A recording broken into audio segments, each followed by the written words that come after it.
नमस्कार, आप देख रहे हैं सरताज के न्यूज़ और मैं हूं आपके साथ ऋचा चन्ना। कश्मीर की अगर बात करें तो कश्मीर घाटी के हालात इस समय काफ़ी नाजुक और तनावपूर्ण हैं। बहुत सारे जो मुलाजिम हैं जम्मू बेस्ड वो वापस आ गए हैं। कश्मीरी पंडित हालांकि अभी कुछ वहां पर हैं, लेकिन ज़्यादातर कश्मीरी पंडित मुलाजिम भी अब पलायन कर रहे हैं। सरकार के लिए बड़ी चुनौती है, इस पर हम बातचीत करेंगे। हमारे साथ इस समय शक्तिधर शर्मा जी हैं। सर, स्वागत है आपका। सर, कश्मीर के हालात आपने बड़े करीब से देखे हैं, VHP में भी हैं आप, उस तरीके से भी आपने देखे होंगे, लेकिन इस समय जो हालात हैं अभी आपको लगता है कितने नाजुक और तनावपूर्ण हैं और सरकार के लिए कितनी बड़ी चुनौती? देखिए मैं जी, चुनौतीपूर्ण है एक बात है, इस समय बड़ा दर्दनाक और दरिंदगी भरा माहौल है कश्मीर के अंदर। मिलिटेंसी तो हम लोग 50 साल हो गए हमने भी देखते हुए, किसी न किसी रूप में वहाँ पर रही है, लेकिन इस समय ये जो दौर आया है जिसे हम लोग सेलेक्टिव किलिंग्स कह रहे हैं, एक नया नाम दे दिया उन्हें, हाइब्रिड मिलिटेंट्स। ये मान लो कि दरिंदगी है। जो बच्चे 2 पैसे कमाने के लिए कश्मीर गए हैं, आप उनको सॉफ्ट टारगेट मान करके और उनकी हत्याएं कर रहे हो। मतलब हम लोग वैसे तो जो कश्मीर के अंदर लोग हैं, जहाँ इनके लीडर वहाँ बैठे हुए हैं जो अपने आप को मुसलमान मानते हैं, और एक बड़ा एक्सप्लॉइटिंग एटीट्यूड रहता है इनका, जब स्लोगन रहता है कि मीम बीम का, कि मुस्लिम और दलित और सिख ये साथ आ जाएं, किस तरीके से इनका वो रहता है एक भड़काने वाला। लेकिन आप देखिए कि उन्होंने जो रजनी वाला मारी गई वो दलित समाज से थी, नौकरी के लिए गई थी। जो सिख लड़की पहले टीचर मार दी इन्होंने, और जो कश्यप राजपूत समाज से वो जो दीपक चंद मारे गए थे। मतलब इनका कोई अपना ईमान है नहीं, दरिंदगी पे उतर आए हैं। चाहे कोई भी हो, इनका टारगेट रहता है कि हिंदू होना चाहिए, उसको वहाँ पर उसके फुटप्रिंट्स नहीं चाहिए इनको। इसलिए सरकार के लिए चुनौती है, लेकिन ये नहीं हम लोग कहें कि कोई सरकार पीछे हट जाएगी। इसके लिए बड़ी ज़ोरदार तरीके से मुकाबला करेंगे, और सरकार के लिए ये सारा समाज, एक बार मुझे लगता है कि समाज को प्रेशर बनाना चाहिए। जिस प्रकार से लोग बंद कर रहे हैं, प्रोटेस्ट कर रहे हैं, दे शुड मूव ऑन, करना चाहिए, क्योंकि उनकी भावनाएं हैं, बाहर आएंगी तो इसके लिए प्रेशर पड़ता है सरकार के ऊपर, और ठीक फर्म आयरन हैंड से उनको टैकल करेंगे। ऐसी हम लोगों की ये रहती है कि होना चाहिए ऐसा। तो क्या 90 जैसे दोबारा से हालात बनाने की कोशिश की जा रही है, और वो ये चाहते हैं कि यहाँ से पलायन कर जाएं? क्योंकि कल जिस तरह से विजय कुमार को मारा गया, जो कि बैंक मैनेजर थे, उसके बाद जो लेटर इशू हुई KFF की, उन्होंने साफ तौर पर कहा कि जो डोमिसाइल सर्टिफिकेट हैं या फिर जो डेमोग्राफी चेंज करने की यहाँ पर कोशिश करेंगे तो इसी तरह की घटनाएं सामने आएंगी। तो क्या सरकार की कुछ ऐसी नीतियां हैं जिन पर पहले भी सवाल उठते रहे हैं, बाकी जो विपक्षी पार्टियां हैं, क्या वो कहीं वजह बन रही हैं, या उनका इस्तेमाल जो है वो अब पॉलिटिकल पार्टी के थ्रू ये लोग कर रहे हैं? देखिए, 90 जैसे हालात तो बनाने की उनकी तो इच्छा रहती है कि वो हालात बन जाएं, लेकिन ये माइग्रेशन, ये वहाँ से पलायन जरूर रुकेगा। इसके लिए उनका मनोबल बढ़ाने के लिए अभी पिछले दिनों विश्व हिंदू परिषद की एक, जब राहुल भाटी जी की हत्या हो गई तो विश्व हिंदू परिषद की एक टोली पूरा वहाँ सर्वे करने के लिए, लोगों के साथ खड़े होने के लिए कैंप्स के अंदर उनके साथ खड़े हो गए। तो समाज उनका मनोबल बनाए रखेगा, डर है लोगों के अंदर। लेकिन थोड़ा बहुत हमें भी, जो मुलाजिम वहाँ पर गए हैं, ये उनको पहले भी कल्पना थी कि हम लोग अप्लाई कर रहे हैं, तो they are to be appointed in Kashmir valley. हमारी सिक्योरिटी फोर्सेस भी हैं, ये बात ठीक है, ये लोग अनआर्म्ड हैं, लेकिन कम से कम वहाँ से आए ना। वहाँ पर अगर कहीं दूर दराज इलाके के अंदर उनकी पोस्टिंग है तो उसको थोड़ी देर के लिए डिलीट किया जा सकता है, लेकिन वहाँ से जिस तरीके से एक पैनिक हो करके, और समाज के अंदर कुछ एजेंसीज भी इस समय बीच में आ गई हैं जो इनको ज़्यादा पैनिक कर रही है। जहाँ तक रही सरकार की नीतियाँ, तो मुझे लगता है कि सरकार ने आज तक जो पहले जो रहा होगा, ये उसी के दौर में जी रहे होंगे कि 2014 से 15 से पहले जो हुआ। लेकिन जब से ये 370 में गया है, तो ये उनकी जिम्मेदारी बन गई है केंद्र सरकार की, कि अगर हमने इतना बड़ा बोल्ड डिसीजन लिया है तो हमें उसको कुछ स्मूथ फंक्शन करके दिखानी होगी।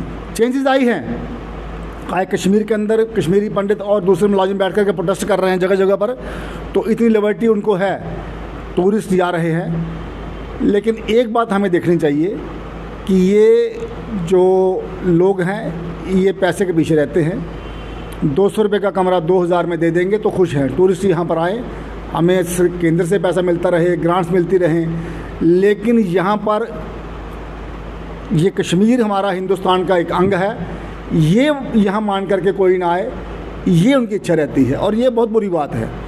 आप लोग ये देखिए कि जम्मू के अंदर एक चपरासी से लेकर के और एक चीफ सेक्रेटरी तक यहाँ मुलाजिम रहता है, ठाठ से रहता है। यहाँ पर बड़े बड़े शॉपिंग कम्प्लेक्स बना लिए इन्होंने, बड़े बड़े मॉल बना लिए, और राजस्थान के अंदर, गुजरात के अंदर, गोवा, मतलब throughout country they are doing good business. शाल दुशाले नंदे गब्बे बेचेंगे, अपने वहाँ पैसे कमाएंगे। लेकिन जम्मू, इनके कश्मीर में कोई बिहार का एक मज़दूर आकर के गोलगप्पे बेच जाएगा 2 रुपये का, वो इनको बर्दाश्त नहीं है। गोलगप्पे बेचने से लेकर के दिहाड़ी वाले, अब जो बट्टे मजदूर के ऊपर उन्होंने फायरिंग की है, तो ये मतलब हम लोग तो एंजॉय करेंगे सारा कुछ। कश्मीरी मुस्लिम जो है जाकर के पूरे हिंदुस्तान के अंदर कारोबार करेगा, सारी पोस्ट वहाँ पर लेगा, बड़े बड़े IAS करके वहाँ पर एंजॉय करेंगे। लेकिन जहाँ एक चपरासी नौकरी कर सकता है जाकर के वहाँ पर, एक टीचर नहीं जा सकता, एक बैंक का एम्प्लॉय नहीं जा सकता, एक दिहाड़ीदार मजदूर नहीं जा सकता, तो मुझे लगता है कि ये जो उकसाने वाली जो बात है, अभी समाज कहीं प्रतिकार करने की मूड में आ रहा है। और प्रतिकार करना एक स्वभाव है आदमी का। जब लगेगा कि बिहार के अंदर आज हम लोग वहाँ पर मजदूरी करने गए थे तो हमारा एक आदमी वहाँ मार दिया, इसलिए कि कश्मीर के अंदर मजदूरी नहीं करनी, तो बिहार के अंदर भी इनका कार्य करना, इनका कारोबार करना, मुझे लगता है कि कहीं समाज इसको बर्दाश्त करने वाला नहीं है। और पिछले दिनों देखा आपने, जो कश्मीर के बच्चे वहाँ पर जो बाहर हॉस्टल में पढ़ते हैं, जो बड़े बड़े कॉलेज में पढ़ते हैं, तो थोड़ा सा वहाँ पर प्रोटेस्ट होता है इन बच्चों के साथ, तो महबूबा जी, उमर अब्दुल्ला जी, बाकी जो सारे लोग हैं, हाय तो वो मचा देते हैं। गवर्नर से बात करेंगे, होम मिनिस्टर से बात करेंगे कि कश्मीर के बच्चों की सुरक्षा करो। भाई तुम लोग उन बच्चों की सुरक्षा की बात करते हो, ज़रा एक बार भी यहाँ धरना लगाया आपने? एक बार कहा कि भाई जो बाहर से लोग आए हैं वो हमारी जिम्मेदारी है, केवल इसलिए कि वो हिंदू हैं और वहाँ पर कारोबार नहीं करेंगे, वहाँ दिहाड़ी नहीं लगाएंगे? इस समाज को बाहर आना चाहिए। सर, रीलोकेशन की डिमांड उठने लगी है वहाँ से, क्या आपको लगता है कि वो सही है? और दूसरा, जब जो बाहर के मुलाजिम हैं, जैसे कि राजस्थान के मुलाजिम थे, उनको वहाँ हत्या कर दी गई, तो क्या जम्मू में भी जो बाहर बैंक के जो बाहर के मुलाजिम हैं, यहाँ भी सुरक्षा को लेकर कहीं क्या डर बैठता है? जो दूसरे मुलाजिम यहाँ जम्मू कश्मीर में आते हैं, चाहे वो जम्मू में हो या कश्मीर में हो, तो उनमें भी कहीं डर आपको लगता है? तो आप देखिए, जम्मू कश्मीर का नाम सुन करके जो बाहर का लोग हैं, अभी जो वहाँ का बाहर का व्यक्ति है, तो कई बार तो ये भी होता है कि जब लखनपुर पार करते हैं, जो यात्री भी आते हैं ना, पत्नीटॉप जा रहे हैं, सन्नर जा रहे हैं, तो वो अपना जम्मू के अंदर स्वेटर पहन लेते हैं, तो लगता है कि जम्मू कश्मीर, लेकिन ये एक थोड़ा सा हिस्सा है वहाँ पर। और मुझे नहीं लगता कि इतना कायर समाज है हमारा, ये बात ठीक है। टेम्परेली वहाँ पर डर होता भी है, अगर हमारा ही बच्चा वहाँ पर कोई गया है तो एक सेंस ऑफ इनसिक्योरिटी तो रहती है कि जिस प्रकार से वो सेलेक्टिव किलिंग कर रहे हैं, लेकिन फिर भी सारा समाज उनके साथ खड़ा है, उनको वहाँ रुकना चाहिए। सिक्योरिटी के अंदर सरकार उनको अकेला नहीं छोड़ रही है। आज जैसे मीटिंग हो रही है होम मिनिस्ट्री की, ये उनकी सुरक्षा के लिए है, करेंगे। लेकिन एक बात मैं कहूँगा कि वहाँ का जो मेजॉरिटी समाज है, थोड़ा सा उनके अंदर दीन ईमान कोई बचा है अगर, उनको सामने आना चाहिए। और क्योंकि जब कोई सख्ती की जाएगी, ऑपरेशन चलता है, फ्लश आउट, ऑल आउट, तो चिल्लाते बहुत हैं। महबूबा जी, ये सब जो रोनर होते हैं, उस समय बच्चे मार दिए, नौजवान मार दिए, जनरेशन ख़त्म कर दी हमारी। तो अभी से समझ जाएं ये लोग, क्योंकि सरकार ये नहीं छोड़ सकती कि कश्मीर के अंदर कोई मुलाजिम जाए नहीं, हिंदुस्तान के फुटप्रिंट्स वहाँ हो नहीं। ये ऐसी सरकार है नहीं। They are firm minded, they are determined कि कश्मीर हमारा है और कश्मीर के अंदर ही हम लोग रहेंगे और ये सब लोग वहाँ पर सारा कारोबार करेंगे। अभी जितनी बड़ी बड़ी कंपनीज जहाँ पर हम लोगों ने जो एक प्लान बनाया हुआ है कि वो लोग आएंगे, अगर इस प्रकार से माहौल रहेगा, उसके लिए कुछ हार्ड स्टेप्स लेने पड़ेंगे, लेने भी चाहिए। क्या आपको लगता है क्या ऐसे कदम उठाए जाएं सरकार की तरफ से ये बात ठीक पूछी आपने, बहुत बढ़िया। करना क्या चाहिए? मुझे लगता है कि जो पंचायत के चुनाव हुए हैं, वो जो इलेक्टेड लोग हैं, और ख़ास करके मैडम एक मैं आपको घटना सुनाता हूँ कि जगमोहन जी यहाँ पर गवर्नर थे, उन्होंने एक बड़ा बोल्ड स्टेप लिया था। जितने SHO हैं, जो थानेदार हैं, उनकी मीटिंग बुलाई। तो कुछ लोगों ने कहा कि इतने लोअर लेवल की मीटिंग गवर्नर लेगा। उन्होंने कहा नहीं, जो SHO है, जो चौकी अफसर है, ये लोग हैं जिनको पता होता है कि चौकी अफसर को ये पता होना चाहिए कि आज किसके घर में कौन सी सब्जी बनी है। मैं एक एग्जाम्पल कोट रहा हूँ। अगर नहीं पता है उसको तो या वो नालायक है या करप्ट है। इसलिए चौकी अफसर, थानेदार, SHO और जो वहाँ के जो पंचायत के लोग हैं, they must be made accountable. जिसके इलाके में वारदात होती है, ये मिलिटेंट, ये हाइब्रिड मिलिटेंट हो या पुराने कोई जनरेशन हो, ये 1 घंटे में 2 घंटे में नहीं बन जाते हैं। सब एक्टिविटी पता होती है इनको कि कौन सा बच्चा कौन सी व्हाट्सएप चैट कर रहा है, कौन सा बच्चा कौन से मैसेज कर रहा है, कौन सा बच्चा किसके पास बैठता है, कौन व्यक्ति कौन सी महफिल में बैठता है, ये सब पता होता है। स्थानीय प्रशासन को जो है वो बिल्कुल।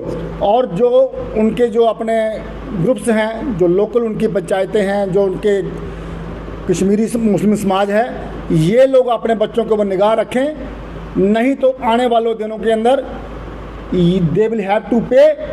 और सरकार से ये उम्मीद करते हैं कि जिसका बच्चा इस साइड को ट्रैक करता है, आज यूपी के अंदर बुलडोजर चला, मैं उसकी एग्जांपल नहीं दूंगा, लेकिन जिसका बच्चा इसमें इन्वॉल्व हो, उसको भी 2-4 दिन जरा 2 महीने टेंट में रहना पड़ेगा करके, तो फिर जानकारी आएगी उसको कि क्या होता है दर्द बाकी वालों पर। सुरक्षा बलों पर भी सवाल उठाए जा रहे हैं कि अभी महबूब मुफ्ती ने कुछ दिनों पहले ये एक बयान दिया था कि सुरक्षा बल जब टारगेट हो जाता है लोग कोई, तो सुरक्षा बलों को उस समय सांप सूंघ जाता है, और जैसे ही टारगेट किलिंग हो जाती है तो फिर उन्हें याद आ जाता है कि इस मिलिटेंट ने मारा था, तो दूसरे दिन बोलते हैं कि मिलिटेंट जो है वो मार दिया गया। तो जब ये किलिंग हो रही होती है उस समय सुरक्षा बल क्या करते हैं? ये सवाल भी उठाए जा रहे हैं विपक्षी पार्टियों की तरफ से। देखिए मैडम, ऐसा है कि कोई एक जगह लोकेशन हो किसी की कि भाई जहाँ मिलिटेंट हाइड आउट है, जहाँ छुपे हुए हैं, जहाँ कहीं बड़ी मात्रा में हो, तो बात दूसरी है। अब ये जो नया कंसेप्ट आया है कि सिंगल आदमी जाता है, कौन है वो? मैंने पहले ही कहा कि मोहल्ले के अंदर पता होता है कि कौन सा बच्चा किस एक्टिविटी में इन्वॉल्व है, उसके ऊपर निगाह रखनी चाहिए। क्वेश्चन मार्क जरूरी है। जो पुलिस है, लोकल पुलिस है, ये और इंटेलिजेंस को ये जानकारी जरूर होनी चाहिए। आप बिल्कुल ठीक कह रही हैं। जो पैरामिलिट्री फोर्सेज हैं उनका काम है ऑपरेशन करना, लेकिन बेसिक जानकारी जुटाना कि कौन यहाँ पर किसके लिए इन्वॉल्व है, कौन ये काम कर सकता है, ये प्रिकॉशनरी मेजर लेने चाहिए। ऐसे मेरी वो है। आखिरी सवाल है कि सरकार से लोग नाराज़ हैं। हालांकि बीजेपी की बात करें, बीजेपी ने बहुत दावे किए कि ऐसा हो जाएगा 370 के बाद। कल भी रविंदर रैना बोले कि 370 के बाद जो बदलाव आया उसको बर्दाश्त नहीं किया जा रहा है आतंकियों की तरफ से। क्या लगता है, लेकिन जिस तरह से लोग इस समय नाराज़गी हैं, क्या अगर ऐसे में थोड़े समय के बाद इलेक्शन हो जाते हैं तो क्या बीजेपी को इसकी कीमत चुकानी पड़ेगी? जम्मू में खासकर, यहाँ जम्मू कश्मीर के लोगों की बात करें। देखिए, जो बदलाव देखने की बात है तो डेवलपमेंट में देखें, विकास में देखें, एक ओवरऑल जो वातावरण बना है, लोगों का मनोबल बढ़ा हुआ है। और अभी कश्मीर के अंदर आप कहेंगे कि वहाँ पर भारतीय जनता पार्टी बहुत ज़्यादा गेन कर लेगी कहीं। जम्मू में भी नाराज़ है। जम्मू के अंदर ठीक है, चाहे रैबरी टीचर्स हों वो नाराज़ हैं, फिजिकल टीचर्स ठीक है, ये चारों तरफ है। लेकिन ओवरऑल जो लगता है कि जहाँ राष्ट्रवादी सोच की बात लेकर के है, उसमें कोई कंप्रोमाइज़ नहीं है। ठीक है, कुछ लोगों ने काम किया होगा, समाज के अंदर नहीं गए होंगे, लोकल लोगों के अंदर, और केवल सोशल मीडिया पर और कहीं बैठ कर के उससे काम नहीं चलता है। लोगों के बीच में जाना चाहिए, क्योंकि इस समय ब्यूरोक्रेसी है। और मैं ये बात कहूँगा कि लोगों की ब्यूरोक्रेसी तक अप्रोच कम है। जो कार्यकर्ता है पार्टी का, हालांकि मेरा उनके ऊपर कोई वो नहीं है, मैं विश्व हिंदू परिषद कार्यकर्ता हूँ, लेकिन समाज के अंदर जो बातें स्मेल करता हूँ मैं वो बात कहूँगा आम आदमी की तरह। जो कार्यकर्ता है उसका काम है कि एक ब्रिज बनना, जो एडमिनिस्ट्रेशन और आम समाज में। इसी से आपको आने वाले दिनों में चुनाव होता है, जब तो ये बातें समाज कौन करता है, इस बात की गिनती लगाई जाएगी कि कौन सा व्यक्ति कितना उसने आकर के हमारे बीच में काम किया है। तो ये बात आपकी बिल्कुल दुरुस्त है कि नाराज़गी भी है, तो इसके लिए पूरे करने के लिए भारतीय जनता पार्टी का जो कैडर है इसी में एक सवाल है सर, बड़े कुछ दिनों से एक बीजेपी की तरफ से एक अभियान चलाया जा रहा है, 8 साल पूरा होने की उपलब्धियां जो हैं वो गिनाई जाए, कंटिन्यू उसके साथ प्रेस कॉन्फ्रेंस हो रही है। लोग इससे भी नाराज़ हैं कि एक तरफ कश्मीर में लोग टारगेट हो रहे हैं, मर रहे हैं, सेंसिटिव इश्यूज़ हैं, और दूसरी तरफ प्रदेश की अगर बात करें तो बीजेपी इसको लेकर इतना जोश नहीं दिखा रही, ना तो कोई प्रोटेस्ट है, ना किसी तरीके से कोई बातचीत हो रही है। कल जाकर अरविंद रैना ने एक प्रेस कॉन्फ्रेंस की, लेकिन ये कंटिन्यू प्रेस कॉन्फ्रेंस करके सिर्फ मोदी सरकार की उपलब्धियां ही गिनाई जा रही हैं। लेकिन जो इस समय इशू जम्मू कश्मीर का है, खासकर जो स्थानीय नेता हैं, स्थानीय कार्यकर्ता हैं, इनको इस इशू पर आना चाहिए, ना कि इस समय कोई उपलब्धियाँ गिनवाने का टाइम है। ये चीज़ से भी लोग नाराज़ हैं, तो इसको कैसे देखना चाहिए सरकार को? दोनों बातें साथ साथ चलेंगी। मैंने ये बात बिल्कुल दुरुस्त है कि 8 साल हो गए सरकार को बने हुए, ये समय है बिल्कुल बिल्कुल वो भी करना चाहिए। केंद्र के मंत्री आ रहे हैं, जो कोई कार्यक्रम है, लेकिन इस समय जो ज्वलंत इशू है वो है कि इस समाज के साथ खड़ा होना, जो लोग विक्टिम बन रहे हैं उनके बीच में जाकर के बैठना, उनका मनोबल बन रहे हैं। अभी आपने पहले कहा कि वहाँ से माइग्रेशन हो रही है या मुलाजिम प्लान कर रहे हैं, उनको हाथ पकड़ करके रोका जा सकता, लेकिन ये हम लोग उनके साथ खड़े होंगे, जो समाज है उनको लगेगा कि हम लोग उनके साथ हैं। तो ये बात दुरुस्त है कि जो स्टालवार्ड्स हैं, जो एक स्तर के नेता हैं, उनको इस समय 90% तवज्जो अपनी इस इशू पर देनी चाहिए। ऐसी मैं काम नहीं करता। सरकार के साथ प्रदेश की राजनीति को सूझबूझ से काम लेना चाहिए, बिल्कुल देना चाहिए।